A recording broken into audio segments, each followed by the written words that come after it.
This is maybe glade creation to get a bit more diversity into here, and you can see all the hazel around here. But this is how you do not coppice hazel. See how high it is? If this regrows, it'll grow from around here and it'll start to fall apart. If you're doing this for hazel coppice, you take it down as low as you can.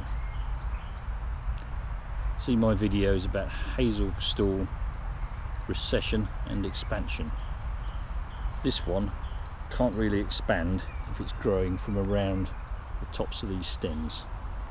So that is how not to coppice hazel.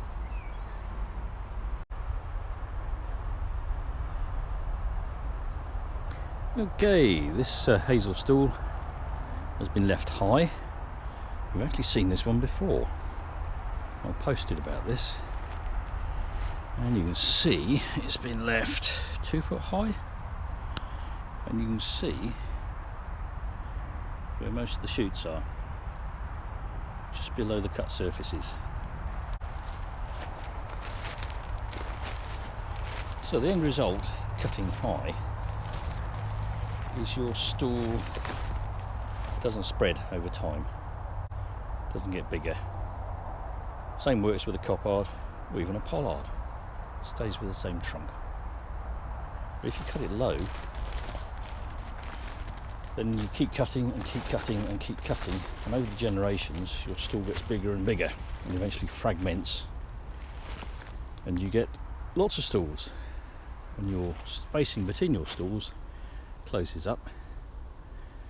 So you could change this from this sort of spacing, take out some of the canopy trees and some of the holly, and eventually, if it wasn't for the deer, end up again in a couple of generations with good quality hazel coppice, not by planting but by cutting.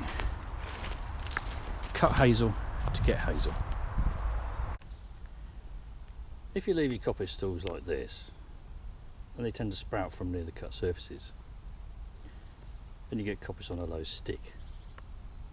It can't spread, and part of the way people used to manage coppice was cut it low, use as much of the material as possible, and allow it to spread. So stools get bigger over time, and the space between the stools slowly closes up. So, slightly cheating, but this is how you should leave a stool.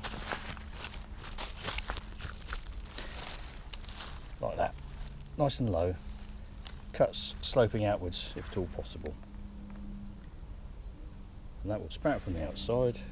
The stems that come up from the middle will tend to be outcompeted by the ones from the outside, and the stool will spread over time. So if you cut low, you get advantages. This one over here is starting to fragment. You can see these sort of sub-stools on the edges. This was all originally one stool.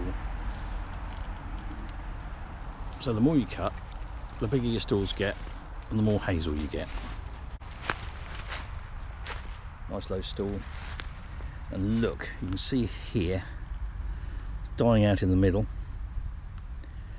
and live oak around the outside, and that tendency will continue. So cut your hazel stools low. Leaving it high or making little pollards out of it because you've got deer is a temporary measure only. It doesn't pay off in the long term. And you can see the same thing happening here on this stool. You see it? So your stool is forming a ring, and now the ring will get wider and it'll start to fragment. And this is the regrowth, a little bit of deer damage. Nice and tall and straight, and maybe 5-6 years. And you can see that the side branches, the nice dense material, die off.